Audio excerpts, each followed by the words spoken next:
Olá, olá, olá, eu sou o Tadeu Rodrigues, esse é o podcast Literário Rabiscos. Obrigado você que chega toda semana comigo, que curte, que compartilha, que ouve a gente. Esse ano, 2025, tem muita gente legal já no Rabiscos. Convidar todo mundo aí que está chegando aqui por conta do Vitor.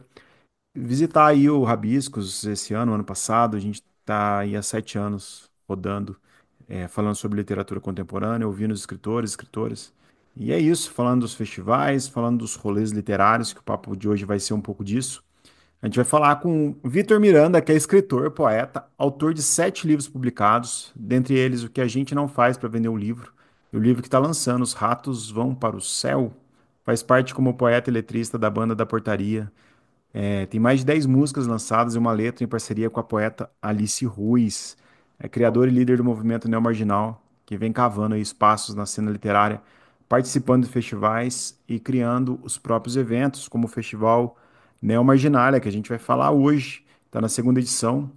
É organizado então por esse movimento, que o Vitor aí é o líder com parceria do Espaço 155, que é uma galeria de arte, espaço cultural, que fica localizado na República, em São Paulo, e vai acontecer agora, nos dias 11 e 12 de abril. Seja bem-vindo, meu amigo. Obrigado aí pelo convite, estou muito feliz em participar, já acompanho aí o podcast faz um tempo. Valeu. Parabéns aí pelo trabalho. Obrigado, E é meu cara. isso, Eu que sou, estamos pô, eu que tô aí. feliz aí de falar. Quero falar com você tanto do festival, quero falar também do seu livro novo. Eu queria entender um pouco, que você contasse a história, eu acho que do movimento neomarginal, antes de tudo, assim. A gente já fez alguns especiais aqui no Rabiscos de Literatura Marginal. A gente fala também da literatura periférica. E eu queria entender um pouco esse movimento e depois como que surgiu essa ideia do evento. O movimento acho que surgiu de andanças que eu fazia aí pelos interiores, tanto de São Paulo como do Paraná e Minas, né? E fui conhecendo bastante muitos artistas que vivem nessas cidades menores e que estão lá entregues a cidades que não tem espaço para eles exercerem seus ofícios, né? Ou virou igreja evangélica, católica, enfim. Ou os espaços só abrem, né, espaço para o sertanejo, né? E aí eu fui conhecendo diversos desses artistas por aí. E aqui em São Paulo também eu estava traçando minha carreira meio sozinho, assim, e fui conhecendo outras pessoas também que, ou por circunstâncias de outros ofícios da vida, né, tipo, acabaram deixando de lado a literatura, a poesia e outras artes. E aí eu pensei em começar a reunir essa galera, né, para eles se sentirem pertencentes a alguma classe artística, né? Porque dentro da classe artística há tantas classes como, né, que a gente às vezes lida com a classe artística como se a gente fosse de outro planeta, eu acho. E assim a gente é só um reflexo de outros mercados, né? A gente é mais um mercado e muitas vezes fecha a porta para a maioria dos profissionais e, né, na arte a gente cita muitos amadores também, né, os independentes, enfim, mas aqui são todos profissionais da arte, né? E aí a intenção era que a gente conseguisse espaço e criar eventos que conseguisse colocar a gente para fazer o que os consagrados mais que tem mais nome aí estão fazendo, que era conversar sobre nossa arte, né? E ao mesmo tempo também colocar nesses eventos pessoas que já estão com um nível de popularidade alta e pessoas que estão começando, pessoas que estão criando seu público ainda, né? Porque a gente olha para os eventos e fica vendo lá sempre as figuras carimbadas, né, conversando com outras figuras carimbadas e nunca sai disso, né? Então a ideia é que se misture esses níveis de popularidade, né? Muito E legal. o nome em si vem dessa coisa dos, né, toda época há um marginal, né? Então sempre há um neoconcretismo, neo alguma coisa, mas o marginal é sempre marginal. E aí, até para brincar com os marginais de outrora, a gente criou esse nome dos neomarginais, né? Eu gostei do nome. E dá para ter várias interpretações, assim, né? Porque ele remete uma ressignificação mesmo do marginal, né? E agora você falando que o festival vem desafiar aí a ideia do tradicional e funcionar também, de certa forma, na margem, né, da literatura. E, cara, os desafios hoje, eu falo de Poços de Caldas, né, Minas Gerais, e aqui tem uma feira famosa também, Flipossos, e eu acompanho há muito tempo, e eu sei que tem tido bastante evento, assim, e eu acho que isso é muito importante para as editoras pequenas, porque eles levam os stands, eles vendem, né, o ano passado eu tive na Flip também em São Paulo, na Flipei em São Paulo, que teve uma série de escritores independentes e tal. Eu queria que você falasse um pouco da dificuldade de ter um evento, você está indo para a segunda edição, né? E são 2 dias de evento. Eu queria que você falasse um pouco dessa dificuldade, assim, porque você trabalhar com artistas independentes também há uma série de limitações de grana e tudo mais. Como que funciona assim para você se organizar? Então, um comentário aí só que esse ano a gente está com uma tenda na Flipossos. A gente vai estar aí então Ah, no então vamos tomar uma Pode cerveja Crer. junto, então. Vamos, tenda do Movimento Neo Marginal. É o primeiro evento internacional que a gente participa. E a Flipei, o organizador da Flipei, vai mediar uma das mesas aqui também no Festival Ah, Neo que legal. Quem que Marginália, é né? que vai? É É o... o Gonzo. Alguns. Legal. O Gonzo vai mediar uma das mesas Ah, aqui. muito bom.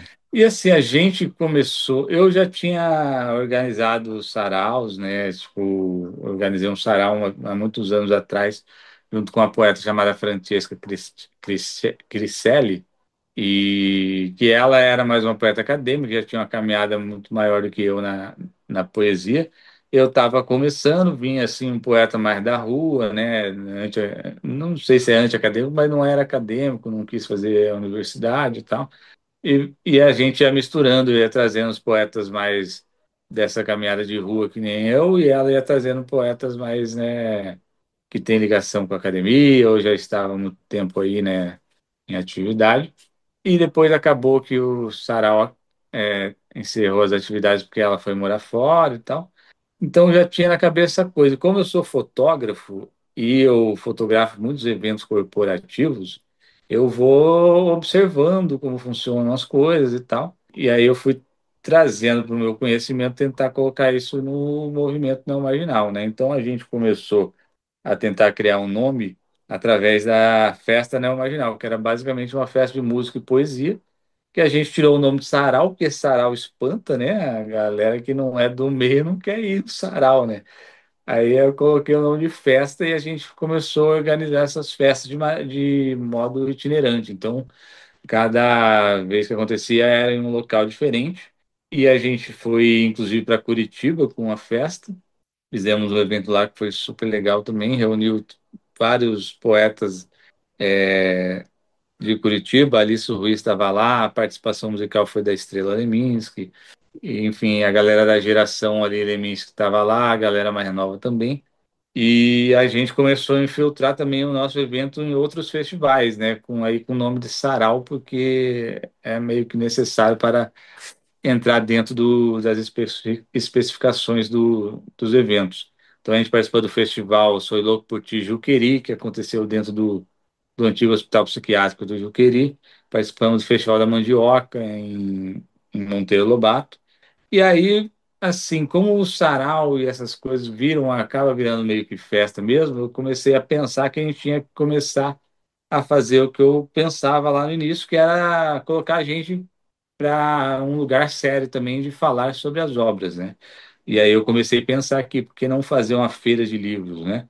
E aí surgiu que num dos locais que a gente fez a festa, né, o Marginal, o Espaço 155, o Cid, que é um dos proprietários lá, virou para mim e falou assim: Olha, por que vocês não fazem uma feira de livro aqui? Porque eu tenho as mesas, tenho equipamento de som, vocês só precisam organizar o evento. Daí eu falei: vamos fazer então. Aí a gente fez um primeiro teste ano passado, com poucas editoras, num dia só. E aí deu super certo, os horários bateram certinho. E aí dessa vez eu quis fazer algo maior, com mais editoras, em 2 dias, né? E aí trabalhando já, como a gente conseguiu a tenda na Flipostos e reunir uma galera para arrecadar o dinheiro, eu consegui dinheiro a mais para contratar uma assessora de imprensa que está ajudando a gente a fazer a curadoria, fazer os contatos aqui para o Festival Neomarginália, né? Ô, Vitor, e eu queria falar um pouco da programação, assim, você é uma pessoa que vive muita literatura, e eu sei que às vezes você está numa curadoria de um evento, tem que ter algumas preocupações, algumas atenções que às vezes passam batido, né? Você lidar com uma série de editoras também, eu sei que tem sugestões e tudo mais. Como que foi fazer essa curadoria? Você tem ajuda? E que nomes você está juntando? Em torno de quais temas, assim? Como que é essa parte do festival? Então, a gente propõe o que para as editoras? A gente propõe um valor que é um valor mínimo para eles ajudarem a gente a produzir o evento, e é um valor que dá para uma editora pequena participar, e se a grande quiser participar também, né? E aí, em troca, a gente pede que eles indiquem alguém, né, algum autor ou alguma autora da casa para participar dos diálogos. Então, a curadoria é feita junto com eles, sobra espaços que a gente coloca artistas que fazem parte do movimento e alguns nomes sobram para a gente tentar trazer nomes mais reconhecidos para se juntar a gente, né? E aí essa curadoria eu vou pensando, dessa vez a assessora de imprensa foi sugerindo nomes e contatos que ela tinha, a Carola Gonzalez, que está trabalhando com a gente. É, e aí eu vou pensando nos temas, né, de acordo com as indicações que vão chegando. Então, assim, o que a gente tenta fazer é não fazer o que o mercado tem feito, que é colocar, por exemplo, mulheres para falar de assuntos de mulheres, ou artistas negros para falar sobre questões raciais. Então, a gente está tentando é, não fazer isso, né? Porque é uma coisa do mercado que parece que atrai público, enfim. Então, a gente está tentando tratar de temas específicos sobre a literatura, né? Como eu estou lançando um livro de infância, eu criei um tema sobre a infância na literatura. Então, estou trazendo pessoas que escreveram livros que têm crianças nos livros, né? Ou que falam sobre a infância. Dessa vez vai ter um tema sobre a poesia, porque tem a editora Círculo de Poemas, por exemplo, que só está publicando poemas, indicou um autor, tem um outro autor que é o Celso de Alencar, que foi publicado pela Primata, a obra completa dele, e aí tem poetas no movimento, a gente juntou esses três para falar sobre poesia. É, E é mais ou menos isso, né? Da outra vez na primeira edição do festival, a gente juntou pessoas, poetas que também são professores, para falar sobre a poesia, o poema como instrumento de educação, né? Então a gente vai buscando temas que consiga linkar essas pessoas que foram indicadas e que tenha alguma importância para o que a gente pensa como literatura, como poesia, né? Como discussão também para o mercado, né? Teve uma conversa na outra edição que era sobre a arte e o mercado na hora de editar o livro, né? E muitas vezes a gente pensa ali, como é que eu vou fazer um livro para vender, né? É, Mas e a arte do produto também, né? pergunta quantas mãos Como estão envolvidas, né? A gente passa batido. é, E aí o pessoal, então, que é de São Paulo, nos dias 11 e 12 de abril, você vai soltar a programação para o pessoal acessar. o espaço 155. Fica localizado na República, na rua Epitácio Pessoa 155. Tá, É repetir. fácil de chegar, você chega pelo metrô República do lado. A programação a gente está soltando aos poucos, né, na página do movimento, que é @neomarginais no Instagram. E a gente vai soltando aos poucos até o dia, né? A gente tem esse costume de fazer um flyer para cada atração, porque aí vai colocando todo mundo em pauta. Muito legal. E, e aí quem quer ficar por dentro da programação, segue a página lá que vai sair todo dia, vai saindo alguma coisa. Ó, vou deixar os links aqui, então, na descrição do episódio, para o pessoal de casa aí acompanhar, quem for de São Paulo, quem estiver passando por São Paulo e quiser trocar uma ideia, participar lá dos eventos, é só chegar. Cara, eu queria falar um pouco do seu livro agora, Os Ratos Vão para o Céu. Você está lançando esse livro, você vai lançar lá no festival, né? O primeiro lançamento vai ser lá no festival, no dia 11 na abertura. Uhum.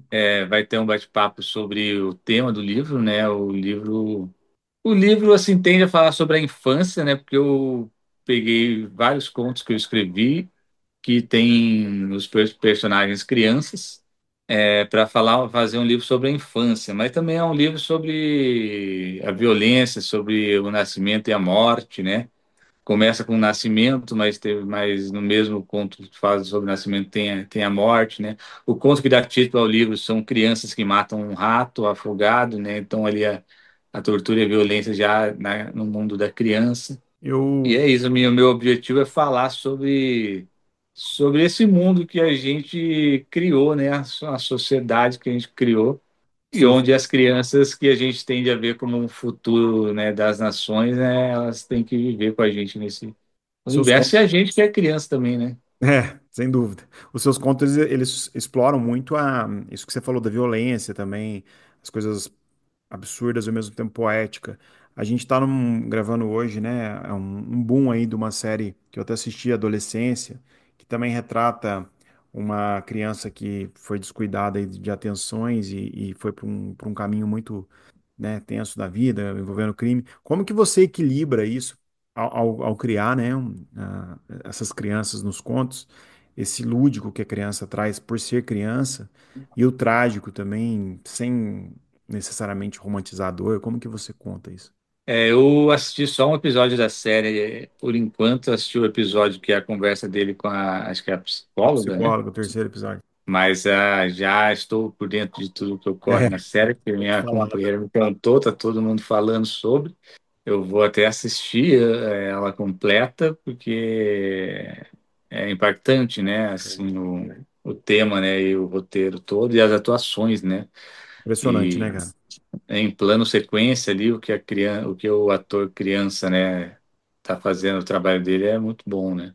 E lúdico, né? Como ele Eu é, tentei trabalhar no é conto, assim, lúdico, eu cara. veio de um livro anterior de contos que eu trabalho bastante o ritmo e a ironia, né? O humor, tem um humor no meu livro anterior eu tentei organizar os contos sérios e contos mais bem-humorados, porque eu acho que a vida é assim, né?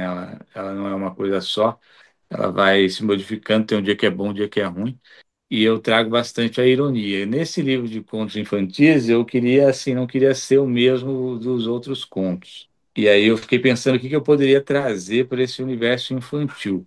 Então, mantenho tudo que eu tinha no outro livro, que é o ritmo mais acelerado, que eu acho que o mundo hoje é acelerado, então, assim, o dinamismo do ritmo do texto, eu gosto disso.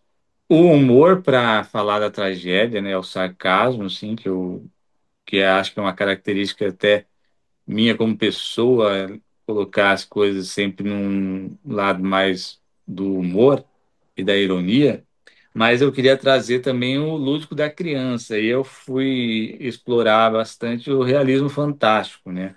Então ali tem a fantasia em alguns contos, né? O menino Girino.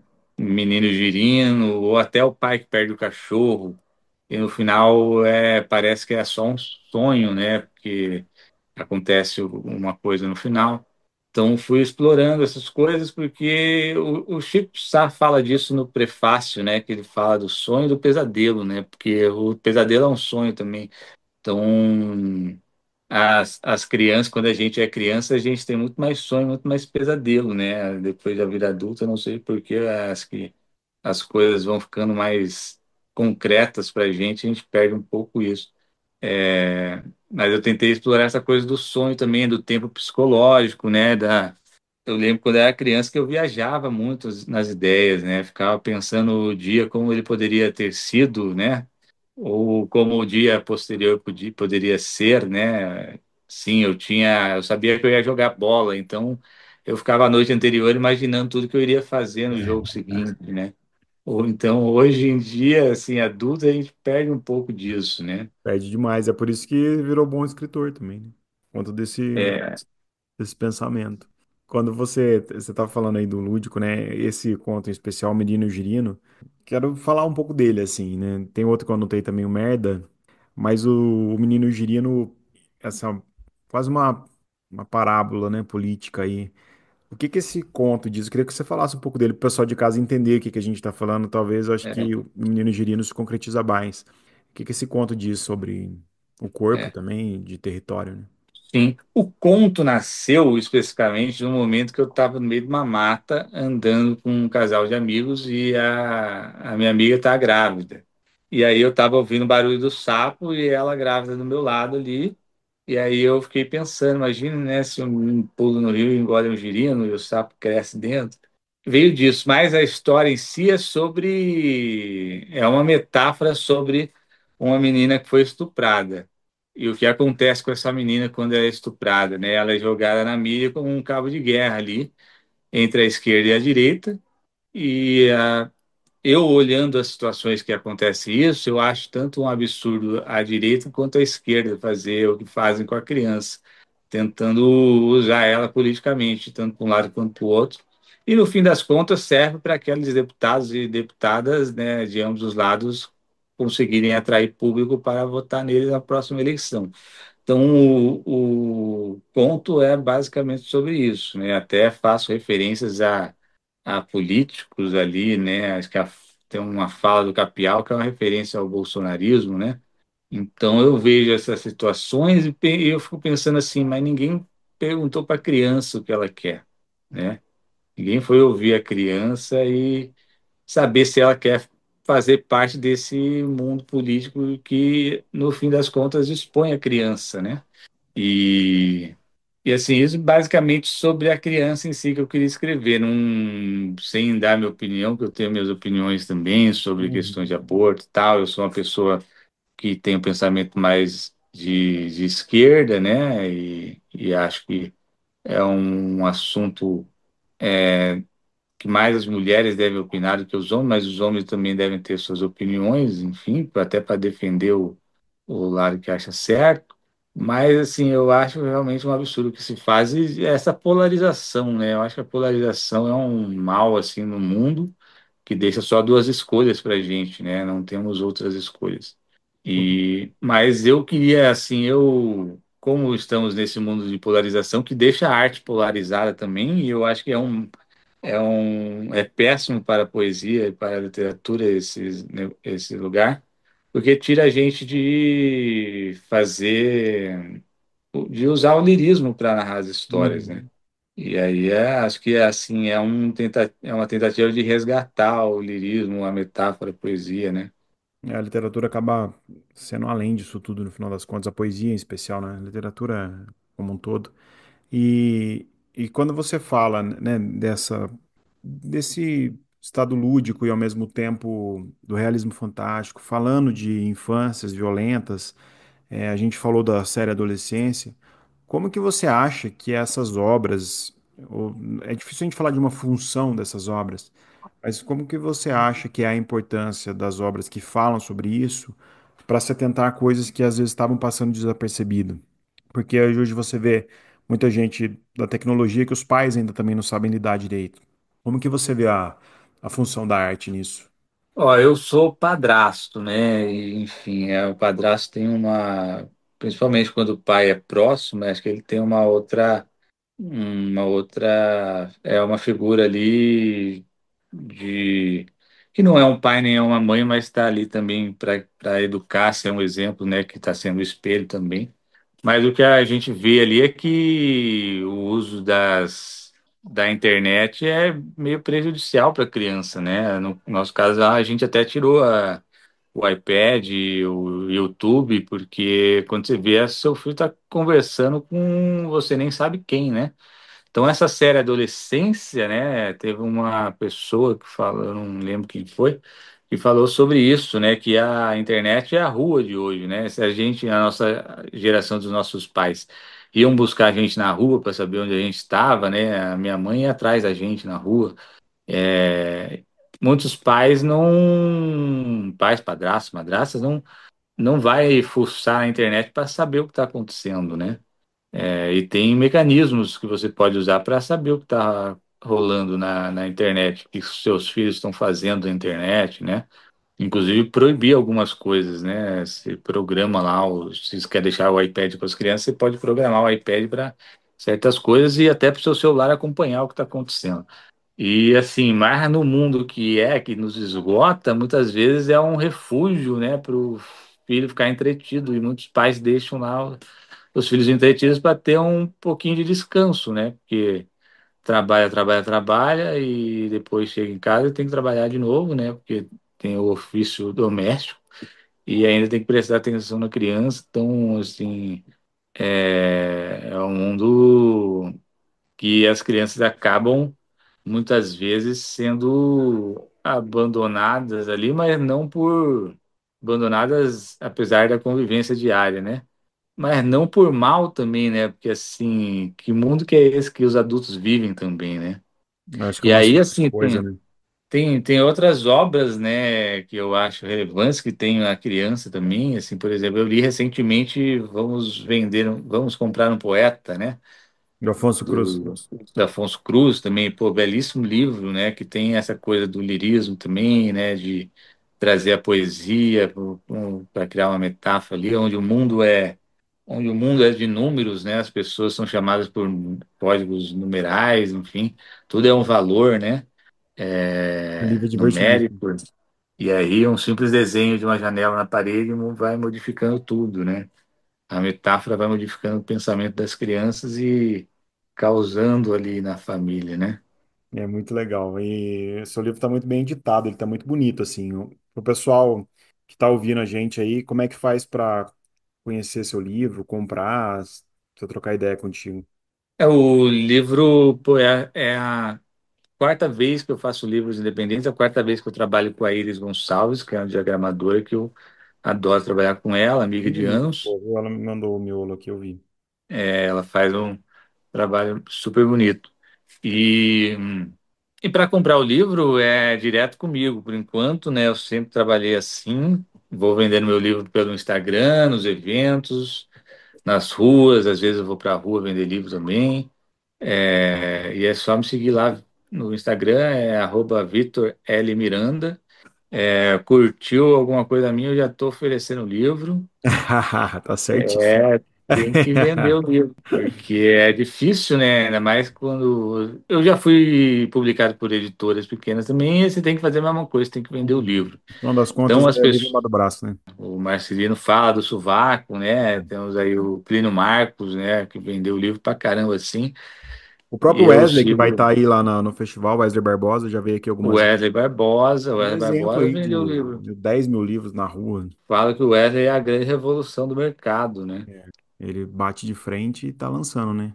E tá com a editora dele, está publicando Gente Grande na editora, É. segue a ideologia dele de publicar e trabalhar com periférico, pessoas da Isso. periferia, né? E tá aí participando de grandes eventos também, né? Tá demais. Querido amigo Wesley, eu fico muito feliz de ver ele aí É, crescendo. Eu, sempre que as pessoas vêm pedir conselho para mim, eu falo assim, mano, vai pro independente, cara, porque aí eu tenho aquela opinião, se é para você se frustrar com alguém, que você se frustre consigo mesmo, entendeu? Verdade. Porque assim, você vai ficar com o livro para você, você vai ter total controle sobre ele. Se você achar que o livro não está indo para frente, você vai ter que se mexer para vender o livro, Vender, para né? divulgar o livro e tal. E aí, por isso, até o movimento criou o selo Neo Marginal, que é um selo de autopublicação, né? A gente dá uma assessorada na pessoa ali, indica alguns profissionais para ela trabalhar, Ah, e que aí ela legal. publica o livro com selo, a gente é como se fosse uma marca por trás, mas cada um que cuida do seu próprio livro, né? É E tipo uma orientação para pessoa ser independente. É, e aí publica com um selo, que daí a gente começa a tentar entrar em eventos, né? E aí ela vai poder lá aparecer lá com o livro dela, colocar lá para vender. E tem a página do Instagram também que a gente divulga os livros, faz os posts lá sobre todos os livros. Porque assim, eu acho que o que falta bastante é essa marca, né, dos independentes, uma marca por trás que ajude a entrar em evento, porque entrar em evento sozinho é difícil, né? O que a gente fez agora na Flipossos é meio que isso, a gente juntou uma galera para entrar num grande evento, né? E aí Ah, que compramos uma legal. Fiquei tenda, feliz que vocês vão vir. usamos o nome do movimento que está se fortalecendo cada vez mais, né? E aí é por isso que eu falei no começo de eu ir fotografar os eventos, ficar observando como funcionam as coisas, porque assim, não adianta a gente lutar, né, contra marcas e tal, assim, porque o mercado de qualquer forma funciona assim. Uhum. Então a gente tem que pegar o que a gente acha que vai funcionar para a gente dentro da nossa ideologia e usar. Então, fortalecer uma marca é uma coisa que a gente pode fazer sem ter uma empresa, por exemplo, né? Porque o movimento não é uma empresa, não tem empresa aberta, e a gente vai achando espaço dentro do mercado ali para se enfiar. Ah, isso é muito bom e eu sou super favorável. Eu acho que muita gente que está ouvindo a gente está começando, vai procurar vocês aí, vai entender que a literatura marginal ela movimenta muito, né? Vai conhecer, né? Às vezes não pode ir lá no festival, né? Marginalia, mas conhece os nomes que frequenta e tudo mais. Eu acho que isso vale demais. Fiquei feliz que vocês estão vindo aqui também. Então, lembrando, o festival vai ser entre os dias 11 e 12 de abril. Eu vou deixar o link aqui para acompanhar. O pessoal de São Paulo que está ouvindo a gente, quiser ir lá participar, tá bem legal, vai ter uns nomes bem bacanas. E quem quiser comprar o livro do Vitor também, Os Ratos Vão para o Céu, vou deixar o link aqui também para o pessoal comprar. Você falou que ia comentar do conto merda, né? Ah, Aí, é verdade. é, É um conto que eu anotei também. Você podia dar uma pincelada é, nele, que eu achei ele muito legal. para falar, porque hoje eu fui visitar minha avó, né? Minha avó tá com Alzheimer, ela tá numa clínica hoje em dia, já faz uns 2, 3 anos. E o conto é meio baseado um pouco nela. Tem a ver com esse negócio de não ter filho também, que foi uma escolha minha, né? E, enfim, quando a gente fica idoso, muitas vezes a gente vira criança de novo, né? A gente tem que ter pessoa cuidando da gente. Então, o livro é sobre isso, né? Sobre a gente, quando nasce, não ter autonomia nem para avisar que vai ao banheiro e depois, quando a gente fica velho, é a mesma coisa, né? Eu A achei gente ótimo. passa a vida falando, avisando alguém que vai ao banheiro e no final a gente volta a não avisar, né? Eu achei ótimo. Ele eu não marquei aqui. Foi dois contos que eu marquei, o Menino Girino e esse. Que de fato eu achei esse humor escatológico também muito bom. Muito bom mesmo. Então é isso, cara. Obrigadão. Te convido aí a participar mais vezes do Rabiscos. Quero mandar um beijão pra Carola. Carola, querida amiga, indica pautas bem legais aqui pro Rabiscos. E vida longa aí pro festival e pro seu livro. Pô, eu que agradeço, e agradeço a Carola também pela indicação, pelo trabalho. E é isso. É sempre um prazer aí conversar com pessoas que gostam de conversar de literatura, né? E estar divulgando o livro e o movimento, né? Porque eu acredito bastante nesse movimento, que me impulsiona bastante, está impulsionando outras pessoas a conseguirem aí o respeito e a importância dentro da cena artística. Muito bom e parabéns pelo trabalho, viu? Pessoal de casa, então, a gente volta semana que vem. Beijo a todos, bom dia, boa tarde e boa noite.